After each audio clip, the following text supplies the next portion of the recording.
행사들이나 이런 일들이 있습니다. 그래서 교회에서도 장애인 주일을 앞두면서, 장애인의 날을 앞두면서 그 앞에 장애인 주일로 지키고 있는 거예요. 4월 20일이거든요. 근데 교회에서는 그렇기 때문에 말씀드렸지만 장애인 주일로 지키죠.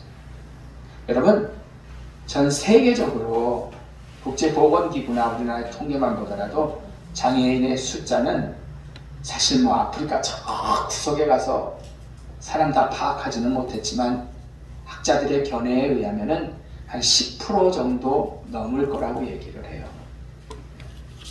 그러니까 10명 중에 한 사람은 장애를 가지고 사는 거죠. 장애인의 비율이 10%이지만 쉽게 표현하죠. 10사람 중에 1명이지만 사실 모든 사람이 장애인이에요. 왜? 막판에 노인이 돼서 돌아가시기 직전에는 편안히 우리 할머니처럼 100세에 대소변을 가리다가도 돌아가시는 그런 분들도 있지만 실질적으로는 여기저기 아파서 팔다리 못 쓰고 하다가 돌아가시는 분들이 거반다거든요. 그럼 장애에 있었던 거지 몸이. 짧은 시간이니까 장애인 등급을 받고 뭐 이런 것을 안 했을 뿐이죠. 막판에 대소변도 자기가 가리질 못하고 밥 하나 드시지도 못합니다. 호수를 뽑기도 하죠. 그건 보통 장애인이 아니죠. 그렇기 때문에 모든 이들이 사실은 장애인이에요. 우리는 흔히 장애는 나와 아무 상관없어 라고 얘기를 하고 생각을 하죠. 건강하신 분들은 그럴 거예요. 그렇지만 후천적 장애가 80%임을 여러분들이 기억하시길 바라요. 지금 장애인이 10분의 1이라고 했는데 그 10분의 1인 장애인이 그 사람이 태어날 때부터 장애가 걸렸던 게 아니라 후천적으로 장애가 왔는 거죠. 사고라든지 질병이라든지. 그런데 지금 건강한 사람은 우리가 흔히 뭐라 그러냐면 예비 장애인이다 라고 얘기를 하는 거예요. 장애인이 되니까 예비 장애인이죠. 더구나 사랑이 교리의 중심인 우리 크리스찬들은 더욱 장애인의 관심을 가지고 사랑해야 할 줄로 믿습니다. 진짜 이웃이 돼야 되는 거예요. 우리 기독교의 교리는 사랑이잖아요. 사랑. 우리 사랑 하나 가지고 사랑하면서 사는데 그러기 위해서는 어떻게? 장애인들을 위해서 우리가 사랑이 더 있는 강조하는 종교이기 때문에 함께 해야 되고 관심을 가져야 되는 거죠. 여러분, 교회 그러면 무슨 생각을 합니까? 세상 사람도 참 웃겨요. 교회 그러면 우리가 엄청나게 좋은 일 파악하면은 그럼 뭐 교회가 그런 거지 뭐 원래 교회 사랑해야 되는 거 아니야? 요만큼 잘못하면은 교회 놈들이 이럽니다. 네. 비난을 받죠. 여러분, 그렇기 때문에 기독교인들이 장애인과 같은 사회적 약자에게 사랑을 베푸는 일을 아주 당연시하고 하지 않으면 욕먹는 거예요. 네. 교회 다니는 것들이 저래 이렇게 되는 거죠. 교회 하면 무조건 사랑. 이런 생각과 말을 합니다. 그런데 항상 세상 사람들보다 작은 문제를 일으켜도 우리는 비난을 받는 거예요. 그리고 우리가 잘 하는 일에 대해서는 당연시하고. 그러니까 우리가 장애인들에게 함께하지 않으면 욕먹는 거죠. 주님 자체가 모든 사회적 약자, 특별히 장애인에게 많은 관심과 사랑을 베푸셨기 때문에 예수를 따르는 우리는 당연히 그 일을 행해야죠. 네. 주님은 정말 오늘 본문에도 그렇지만 장애인들과 함께한 이야기가 너무나 많습니다. 여러분, 장애인의 날, 장애인의 친구 되시고 그들의 구원자요 치료자인 희망이 되신 주님의 마음을 되새기는 날이에요. 주님이 장애인들과 함께 했으니까 어떤 마음이었을까? 아, 긍휼과 사랑이었구나. 그거 우리가 되새겨야죠. 그리고 예수를 따르는 교회가 장애인의 벗이 되고 장애인과 함께 믿음으로 주님께 향하는 길을 걸어가야 하는 것입니다. 전 세계적으로 장애인이 그렇게 많습니다. 누구 하나 붙들고 물어봐도 한 촌수 건너서 장애인 없는 집은 없는 거예요. 10분의 1이기 때문에. 그럼에도 장애인주의를 지키는 교회는 사실 그렇게 많지 않습니다. 우리도 의미만 생각하고 예배를 드리는 것이 돕는다거나 이런 것들을 잘 못하잖아요. 저는 장애인주의는 거룩한 주의이면서 동시에 장애인을 향한 하나님의 사랑을 묵상하고 실천하는 주일이다 라고 저는 봅니다. 하나님의 사랑이 있었던 거죠. 그 사랑을 실천하는 게 바로 장애인 주일이라는 거죠. 사회적 약자잖아요. 이유는 주님께서 장애인에게 각별한 긍휼을 베푸셨죠. 그들과 함께 하셨죠. 그러니까 우리가 그걸 실천하고 본받아야지.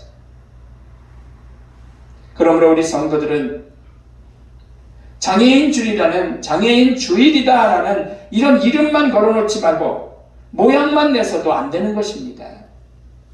실제적인 관심과 기도가 있어야 되고 참여가 중요한 거죠. 비록 한 주간이지만 우리의 관심과 에너지를 장애인에게 모으시기를 주의 이름으로 부탁을 드립니다.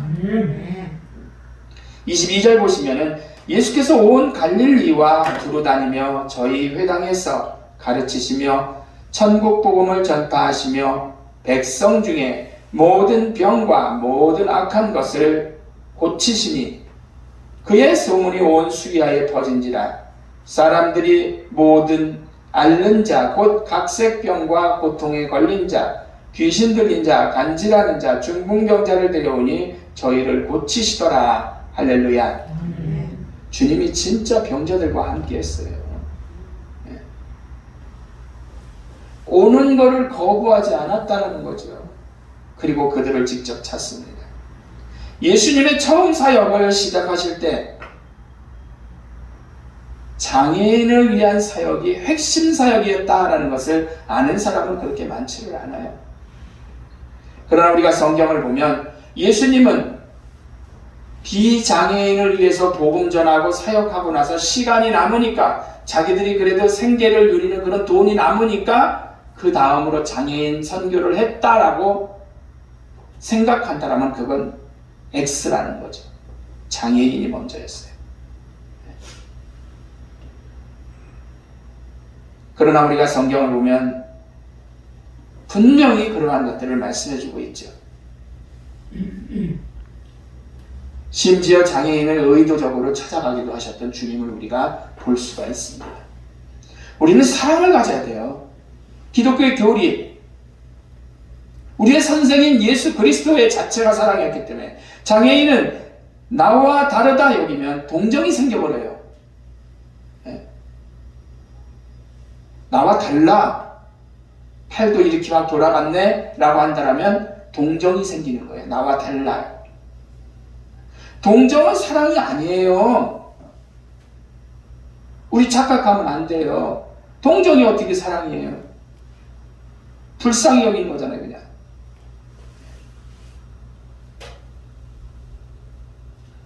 아무리 장애가 있어도요, 인간은 인격적 존재이기 때문에 절대로 동정받고 싶어 하지 않아요. 저도 장애가 있지만 어디 가서 그런 상황을 맞으면 아이들 말로 나도 자존심에 쪽팔릴 때가 있어요. 그러니까 동정은 안 되는 거예요. 예? 그건 사람도 비참하게 만드는 거예요. 가만히나 놔두지. 아무리 장애가 있어도 인격적 존재이기 때문에 그렇잖아요. 천하보다 귀한 모든 사람이 똑같은 존엄한 존재임을 알 때 나와는 키가 크고 작고 외형이 다르다는 것처럼 장애인 역시 나와 다르다라고 생각해 주면 되는 거예요. 학교를 가서 요즘에 저희 때는 체력장이라는 것을 했습니다. 체력당 달리다 보면 똑같이 남자인데도 100m를 17초, 18초에 달리는 놈이 있는가 하면 11초대로 달리는 애들도 있어요. 다른 거예요. 키가 크기 작기가 다르잖아요.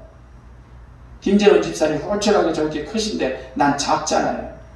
다른 거예요, 다른 거. 그것처럼 장애를 입고 몸에 장애가 있다라고 한다면 그거는 나와 다른 거지 뭔가 이렇게 병자고 측은하게 대해야 할 대상이 아니라는 거죠. 주님께서는 늘 사회적 약자, 장애인들과 함께 하시면서 절대로 친구로 여기셨지 장애인으로 취급하지 않으셨어요. 동정으로 취급하지 않으셨단 말이에요. 그냥 다르다. 흑인들이 잘못됐습니까? 거물 뿐이죠. 똑같은 사람이네요. 오바마 대통령까지 했습니다.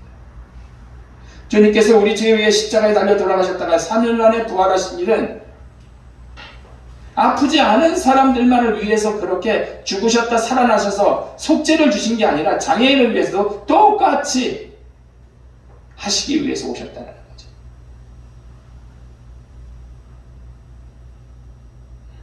동정, 불쌍해서가 아니에요. 사랑스러워서 예수님의 보혈로 그 사람들도 예수님의 보혈로 자녀 삼아 주신 거죠. 저는 어린 시절부터 여러분들 알겠지만 6살 때 제가 발병을 했어요. 병이 생긴 거죠. 사고는 아니고. 그 제 시대만 해도요. 금쪽 같은 게 아들이었습니다. 지금은 딸들이 잘한다고 하지만. 그런 아들 같은 존재, 아들인 존재가 아프기까지 하니까 엄마 아버지의 사랑이 더 컸죠.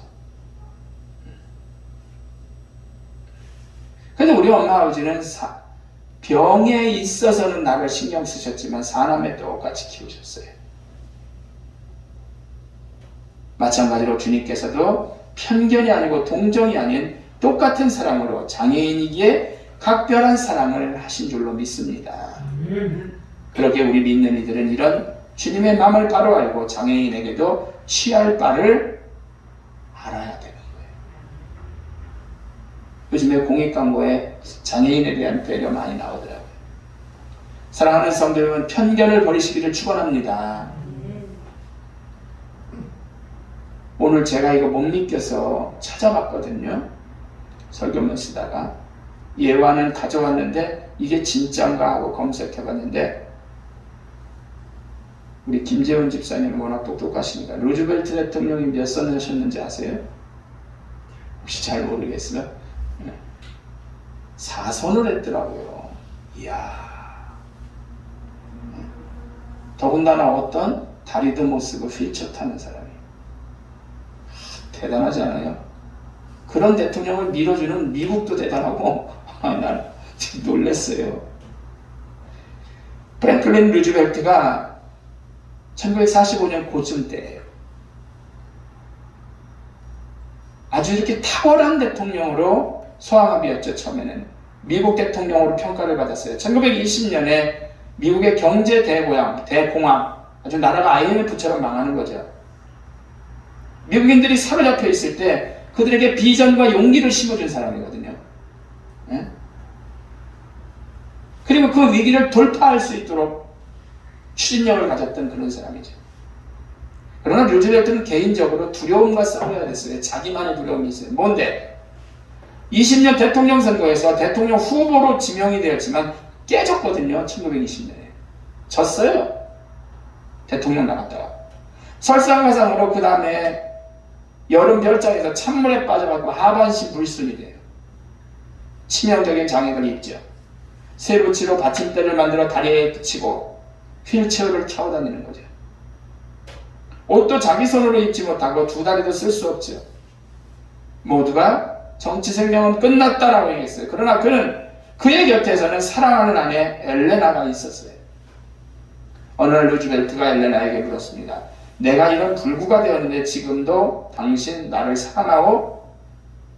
엘레나는 미소를 지으면서 나는 당신의 다리와 사랑한 것이 아니에요. 당신 전부를 사랑하고 있습니다. 라고 얘기를 하더래요. 루즈벨트는 거기에 용기를 얻은 거죠.